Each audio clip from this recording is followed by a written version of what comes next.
14 number Goalpara সমষ্টিৰ পৰা ভাৰতীয় জাতীয় কংগ্ৰেছ দলৰ প্ৰাৰ্থিত্ব বিচাৰি মই আবেদন পত্ৰ আজি দাখিল কৰিলোঁ। এটা সমষ্টিত চাওক, আপোনালোকে গম পাইছে যে গৌৰৱ গগৈৰ নেতৃত্বত গোটেই অসমত যিটো পৰিৱেশ হৈছে, এটা সমষ্টিত 15-20 জনলৈকে প্ৰাৰ্থী ওলাইছে। কিন্তু দুইজন যে বিধায়ক না, বিধায়ক হ'ব পাৰে, সাংসদো হ'ব পাৰে, ইয়াত কোনো বাধা নাই।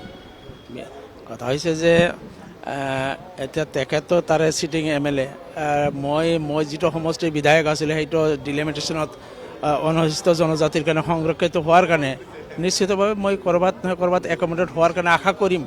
বাকী গোটেইখিনি কথা নিৰ্ভৰ কৰিব দলীয় নেতৃত্বৰ ওপৰত, তেওঁলোকে কাক বিবেচনা কৰে, কোনে জিকিব, এই গোটেইখিনি কথা লৈ দলীয় নেতৃত্বে যি সিদ্ধান্ত ল'ব তাতে আছোঁ। টিকটটো এজনেই পাব, গতিকে দলে যাক উপযুক্ত বুলি বিবেচনা কৰে তেওঁ পাব, আৰু তেওঁৰ প্ৰতি মোৰ সমৰ্থন থাকিব।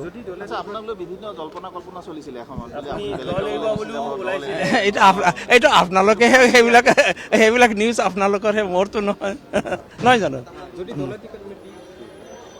না, দলে এতিয়া কাক টিকট দিব এইটো দলৰ নেতৃত্বৰ ওপৰত নিৰ্ভৰ কৰে, এইটোতো মই প্ৰেডিক্ট কৰিব নোৱাৰোঁ।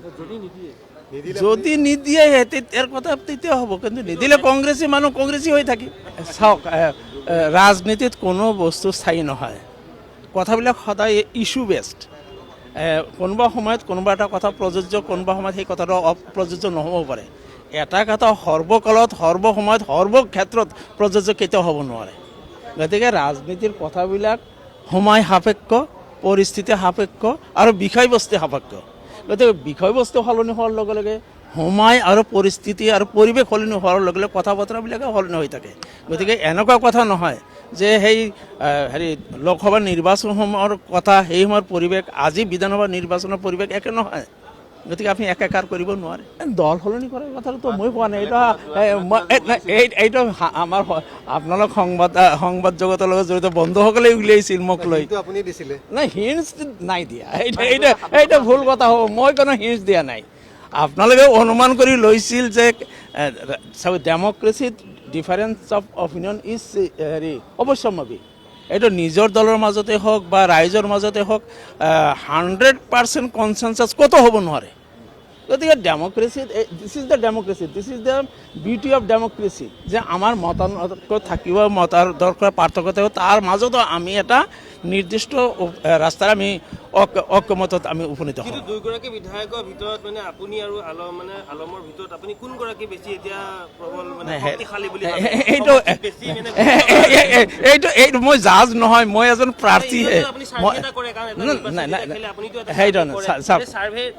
সেইটো মই বেলেগক মূল্যাংকন কেতিয়াও কৰা নাই, মই মোক নিজক মূল্যাংকন কৰোঁ। ৰাইজে মোৰ প্ৰতি কেনেকুৱা দৃষ্টিভংগী লৈছে সেইখিনিৰ মাজতে থাকোঁ। মোৰ প্ৰতিদ্বন্দ্বী কোন আছে আৰু কোন আছে এই কথাটোলৈ মই কেতিয়াও লক্ষ্য নকৰোঁ। যেতিয়া ছাত্ৰ অৱস্থাত আছিলোঁ, শ্ৰেণীত বহুত কেইজন ছাত্ৰ আছিলোঁ, মই চেষ্টা কৰিছিলোঁ মই কেনেকৈ বেষ্ট হ'ব পাৰোঁ। ইয়াৰ কাৰণে প্ৰয়োজনীয় যিখিনি মোৰ কৰ্তব্য সেইখিনি কৰি গৈছিলোঁ। ঠিক ৰাজনীতিতো এনেকুৱা কয় যে এনেকুৱা মই কেতিয়াও আশা নকৰোঁ যে সেইটো সমষ্টিত কোনো প্ৰাৰ্থী নাথাকক, অকল মই থাকিম, এইটো মই কেতিয়াও আশা নকৰোঁ। বৰঞ্চ মই বহুত বেছি প্ৰাৰ্থী থকাটো এইকাৰণে আশা কৰোঁ যে তাত এটা কম্পিটিশ্যন হয়। যেতিয়া কম্পিটিশ্যন থাকে তাতে পিউৰিটি বাঢ়ে, তাত কৰ্মস্পৃহা বাঢ়ে। গৌৰৱ গগৈৰ জনপ্ৰিয়তা অকল সংখ্যালঘু অঞ্চলতকৈ গোটেই অসমত যিটো সমীক্ষা, গৌৰৱ গগৈ ডাঙৰীয়াৰ জনপ্ৰিয়তা সকলো ৰাজনৈতিক নেতাতকৈ আটাইতকৈ বেছি। আৰু ইতিমধ্যে যিটো পৰিৱেশ, যিটো পৰিস্থিতি, জনসাধাৰণৰ মাজত যিটো এটা বঁটা বলিছে যে গৌৰৱ গগৈৰ নেতৃত্বত অসমত কংগ্ৰেছ দলৰ চৰকাৰ হ'ব আৰু গৌৰৱ গগৈ ডাঙৰীয়া অসমৰ মুখ্যমন্ত্ৰী হ'ব। নাই, সেইটো নাজানো মই, কোনে কাৰ বেছি ঘনিষ্ঠ এইটো কোনো মাপ কাঠি নাই মোৰ হাতত, তোলাচনীও নাই মোৰ হাতত।